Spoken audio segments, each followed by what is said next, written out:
Comrades, good night. We're not wasting any time tonight. We have a message for you tonight. I want to tell you that we are 15 months away from the time the next election is constitutionally due. But I want you to prepare yourselves, because this government has run this country into bankruptcy and they might not last the distance. Tonight we want to do a couple of things in this address to you tonight. We want to paint for you the picture of where Antigua and Barbuda stands right now, and to also give you an idea as to how the new Labour Party back in power will transform this country, rescue this country from the dire straits that the UPP has placed it in.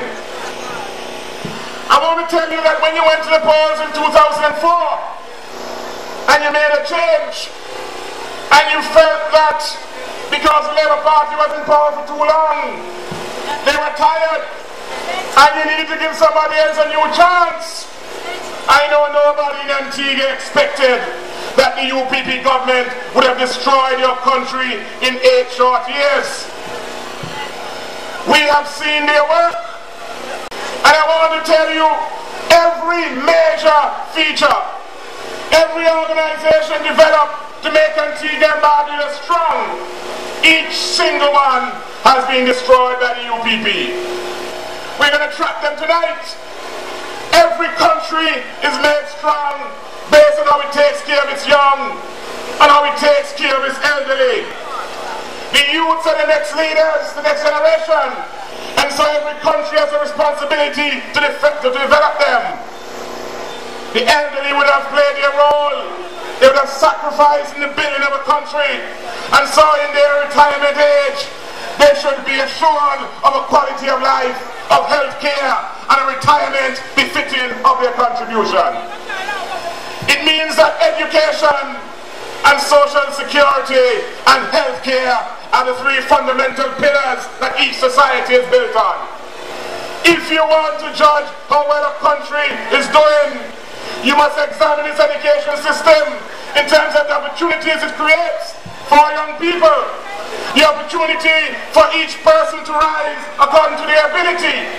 And you must also check out the healthcare system, because we say life is precious and no one should be able to simply live because they have money or to die because they have no money. And finally we say, after you have sacrificed and as time passes and the age comes on, every society must have a social security system, a pension system, a healthcare system that will take care of our elderly. You would have heard in terms of our education system that every student who wants to go further, they must pass at least 5 O levels, including math and English. That is the criteria for advanced training. That is the criteria for a job in the public sector. That is the criteria to go into the nursing profession. That is the criteria to go in the hotel sector.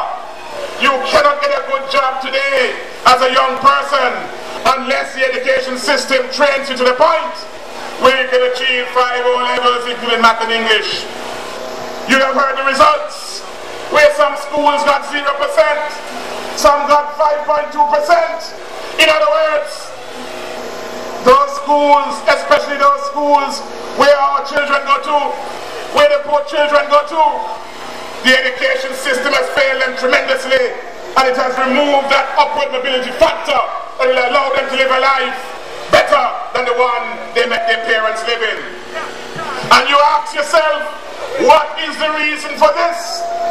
And you cannot forget that this UPP government spent over $100 million getting rid of the best teachers, the best public sector workers, the best nurses, depriving your children of the quality of educational training they require and they deserve.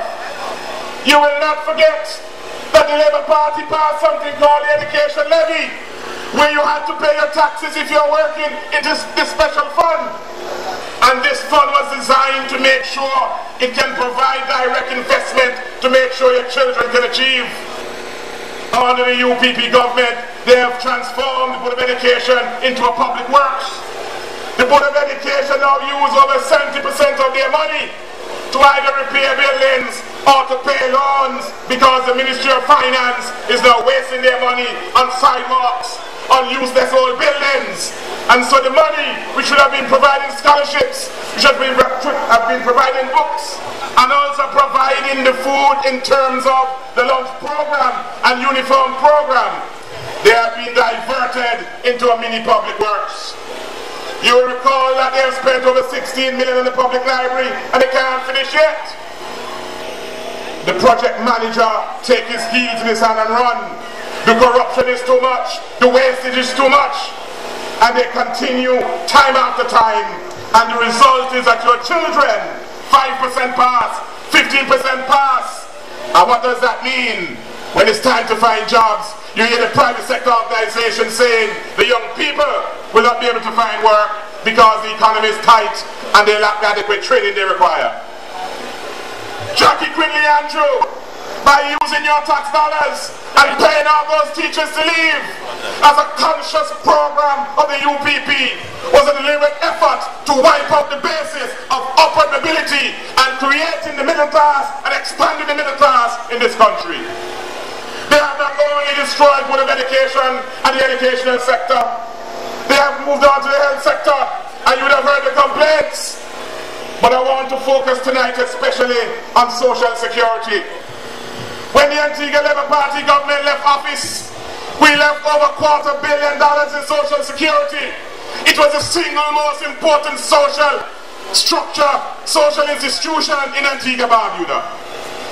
The monies in social security were not only used to pay retired pensions, they were used to pay pregnant women to make sure children unborn can come into this world safely and securely, and the mothers can have the resources, financial, to take those children through their first period in life. Under the Labour Party, every month they were getting an additional 1 or 2 million extra in the savings of social security. Under the UPP, you would have heard the complaints that social security checks have begun to bounce, because in 8 short years, not only have they wiped out the 250 million, they have gone further and they have destroyed employment. And so rather than have 40 and 45,000 people paying into the social security, they have 30,000. And as a result, not only have they destroyed the 250 million, but they have also turned social security bankrupt. Every month they're short of 3 million. And the elderly who would have sacrificed, they're getting paid 2 weeks late, 1 week late. One lady told me she's blind, and she normally gets a check from Social Security, and she goes to a particular supermarket to cash the check and to buy some groceries. And she said with the pressure high, she got a call from the supermarket that the check bounced. She said, "You're crazy, that's a Social Security check." They said the check bounced higher than a rubber ball. And she had the ball murder, had to go to hospital, her pressure flying through the roof, her sugar went through the roof. She almost lost the one good eye she had. The one little eye she was peeping out of. The shock and stress they have destroyed. The point I'm making to you is that in terms of those 3 critical criteria of building a modern society, a prosperous society, where people can move up through their education, through their training, they can find employment, they have destroyed that. When you're speaking about having worked and you're looking for your pension, when you're pregnant and you're looking for your maternity benefits, they have destroyed that. But they have destroyed something else more fundamental. The engine of growth is tourism. The engine of growth in Antigua is tourism. And they've placed a boy we call Graveyard John in charge of the economic engine of growth. When you have the engine of growth, you should place somebody with competence, somebody who is careful, somebody who has demonstrated a competence to manage the ship. And I want to tell you, not only are we the worst performing tourism industry in the Caribbean, but cruise tourism, which under the Labour Party infrastructural investment has always progressed. For the second time in the 8-year period, we're seeing a 23% decline in cruise passengers. And you ask yourself why? Because they refuse to dredge the harbour, and so the ships can't come. Rather than take the money to dredge the harbour, they took the money and they buy old buildings. They take the money, they hire the cronies. They take the money, they fly out. And we can't hear from John. Dear old dead John is nowhere to be found. Antigua and Barbuda, under his management of tourism, together with the Minister of Finance, we have now become the worst performing economy in the world. You check on internet and you will see even Haiti perform better than us. You will see that the Minister of Finance had to confess that Antigua and Barbuda in the last 3 years achieved a negative 25% growth. Imagine that! You elected them to make your life better, to create employment, to create opportunities for your business, for your shop, for your bar. And all they have done is not only to tax you to death, but they have taken your money and destroyed the very pillars which made Antigua Barbuda strong. Antigua is no longer the shining jewel of the Caribbean. And we say, we all live here, we all feel the pressure, we all feel the high prices, we all feel the utility prices. And we are saying that the Antigua Labour Party has a plan to not only rescue Antigua, but to transform this country and bring it back to the 80s in terms of the quality of living, the quality of growth, the employment opportunities, and the pride and the vigor and venom you feel in saying you're Antiguan and Barbudan. You would hear the government saying, having destroyed the offshore sector, that their only hope is to sell passports. In other words, they must sell Antigua and sell what is the only thing that is unique to you, being Antiguan. And you ask yourself, what did V.C. Bird and those 39ers do when they had the worst drought in the history of this country? When Moody Stewart faced them down and said he was going to start them into submission. And they stood firm. And they went and they bought all the sugar lands. And having bought all the sugar lands, Moody Stewart stood up in his whiteness, in his racism, and he said to V.C. Bird, the only thing you can do with these lands is to sell this land and to sell Antigua passport to South Africans. Because only white people, when you sell them your passport and you sell them your lands, only they can develop your country. And you must ask yourself, what was V.C. Bird's response? Did he do like the UPP and say the only way Antigua can make money is to sell who we are, is to sell our passport, our identity, is to bring in 2,000 Chinese to take over this country, bring in 2,000 Arabs to overrun this country, bring in 2,000 Indians to take over this country and wipe out all our business sector, to take the commanding heights of the economy, to turn Antigua into second-class citizens. V.C. Bird stood tall, he said, I will not sell Antigua's identity or Antigua's passport or Antigua's lands to foreigners who simply believe it is only through their purchase we can develop. V.C. Bird said he was going to use education to train the next generation, and the education they receive will then be used to find new opportunities, new sectors, new economic activity to grow this country. And the 76ers came into being. They not only expanded tourism, they grew also cruise tourism. They developed the offshore sector. They developed the shipping sector. We expanded construction. We modernized drip irrigation agriculture. And we had the highest growth for 29 years ever seen by any micro-island state in the world. That is a legacy. That is a history of Antigua under astute leadership, under astute politicians who work in your interest, who work on your behalf to transform this country. And we are saying to you that come the next election, with your support and your vote, and you put the Labour Party back in power, we have the programs, we have the plan to again transform this country as we did from 1976 to 2004. We said the first area we must tackle must be the energy sector. No country can progress with the cost of electricity and the cost of energy that is bankrupting every business, every household. No modern society Not that the children can study, where 48% of all households are in darkness because they can't afford to pay their utility bills. There was just a meeting in Caricom today in St. Kitts, and it was a very shameful experience for Antigua Barbuda, because while we are boasting about our all $47 million oil plant, we have to buy over $20 million worth of oil every month to run that oil engine.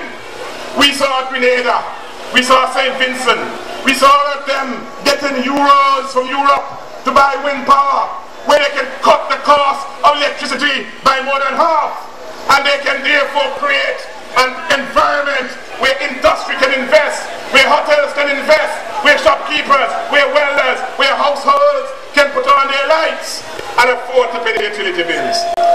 We say the first transformative stance we will take is to modernize the energy sector. We'll bring renewable energy into play. We will transform the cost of production. We will make hotels, small business, small craftsmen and households be once again be able to utilize energy as the basis of creating new production, new job opportunities.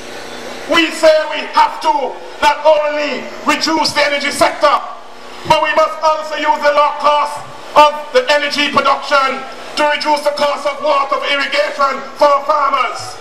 Antigua is famous for its firm and sweet tasting fruits. When we export melons and pineapple and zucchini and pumpkin, they are the very best in the world. They're demanded worldwide. Our only limitation is access to irrigation water. If you have cheap power, you can do desalination.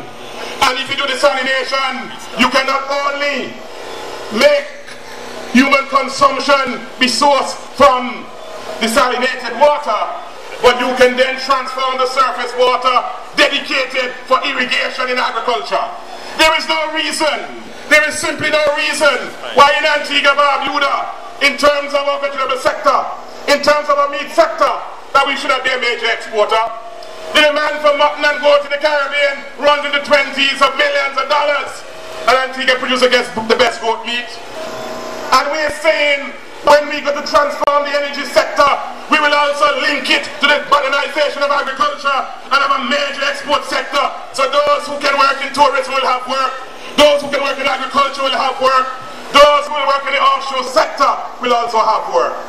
We will also tackle that really wicked act of this government, which unbeknownst to you, while they tax you income tax, you have the Ministry of Information and the Prime Minister office giving away our spectrum for our mobile telephone business to these carriers for free. Every other country sells the right to use our airspace or the spectrum to transmit telephone conversation and data, electronic data. By world standards, we could easily earn $50 million a year from licensing fees, much more than income tax, in terms of leasing our spectrum to these major carriers. Instead, we prefer to tax you. We tax you over 40 million and we give away over 50 million because the Prime Minister has been duped by Mansour, who, because he's Syrian and his skin white, he tells them he understands technology. Well, if he so understands technology, he's a medical doctor. He'll find his doctor shop and cure sick people. Well, you see, the money from sick people too slow. And he has no time to take care of the old and the black and the infirm. He wants high power without election. He wants control without being voted in. And you see the Prime Minister and his cabinet giving him plenty room. And he on his own, without ever accounting to Parliament, without no report as to the basis on which he has given away our spectrum. We are sitting here making the modern technological age bypass us. All of us know that in America, most of the new value added, most of the millionaires come from this electronic computer-based industry. We say in Antigua we are small, but our brains are as big as anybody else. And in this sector of computer and computer technology, that is where brain counts, that is where creativity counts. That is a battlefield we can compete on. And we see this very lucrative area being given away, like in the days of slavery. slavery when Africa sold their best lands and their best slaves for pennies and for colored cloths in the false belief that they are advancing. The Antigua Labour Party has a program. We are the local people who will invest. You'll recall that Antiguans invested over $1 billion in like a Trinidadian fellow from Trinidad. And I ask you the question, if a little Indian guy can come from Trinidad and he can get Antiguans to put $1 billion, $1,000 million in his bank to invest, what if you have a government who create projects, who create investment opportunities? We can mobilize our own capital and we can create our own avenues. No longer must we sit down and wait on Bulldog to come from Canada and employ over 500 Antiguans, and then he wakes up one morning and he decides he's going to Manila and he puts our young people on the breadline. The only thing Bulldog brought to Antigua was his money. We have Antiguans with money who can invest in the gaming sector. All the workers were Antiguans, the salesperson, the fraud detectors. We must mobilize our local entrepreneurs and make sure Antigua get into these new productive areas, create jobs which are secure, which are Antiguan anchored, and which we will control out that's in our hands. I want to tell you, the plans for the Labour Party are fulsome. In construction, we have the plan and the program. In terms of housing, we will not be like Brother B, who would have gotten over $100 million and he did not create a single carpenter job, a single mason job, a single electrical job, as he built those full houses that only cockroach and mice and ratter can live in. We will not be like this UPB government who wastes over $120 million on a car park which can't finish. We will not be like this UPP government which spends $700 million on sidewalks we can't find. They have wasted your money. They have wasted the opportunity you gave to them. It is time you take it back. And we are going around this country. Not only are we speaking about the corruption in the fences and in the power plant, we are talking about missed opportunities for cutting costs of production, renewing the energy sector, and creating new avenues of growth. We have many speakers, but we have many things to tell you. But we need your support, and we're here tonight to tell you we'll have a march on the 18th of October. And if you come out in full numbers, I want to assure you, this government which is bankrupt, this government which has bankrupt all the banks in this country, this government which has bankrupt social security, medical benefit, and good education, this government who can't pay on time, who can't pay pension on time, who can't take care of the sick on time, we say they're rotten and it's time for them to go. And only people can make them go. On the 18th we expect to see you. Bring your family, bring your friends. It is your interest, it is our interest. Together we stand firm. Together we can transform Antigua Barbuda. Join the battle, join the fight. Long live Labour, support Labour. God bless you and good night.